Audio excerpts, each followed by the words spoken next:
ওয়ালাইকুম আসসালাম রহমতুল্লাহ বরকাত। দেখুন, আল্লাহ রসুল সাল্লাহ সাল্লামকে স্বপ্নে দেখার জন্য নির্ধারিত কোনো আমল নেই।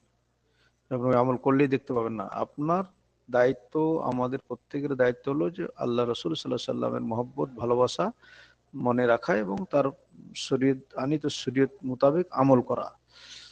এর ফাঁকে মহব্বত ভালোবাসার খাতিরে যদি অনেক সময় অনেক মানুষ আল্লাহ তাআলা তাকে মানে সৌভাগ্য করে দেন, সে আল্লাহ রসুল সাল্লাল্লাহু আলাইহি সাল্লামকে সে দেখতে পান, তো সেটা পেতে পারেন। এর জন্য আলাদাভাবে কোনো আমল নেই যে এই আমলটা করলে আমি আল্লাহ রসুলকে দেখতে পাবো স্বপ্নে, না।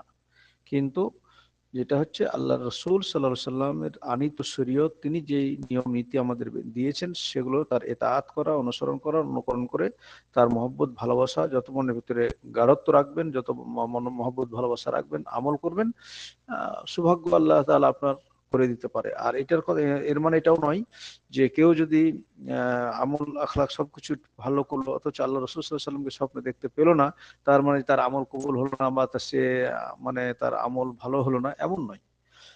স্বপ্নে দেখা না দেখা এটা আল্লাহ তাআলা যার ভাগ্যে দেবেন সেই দেখতে পাবে। জি।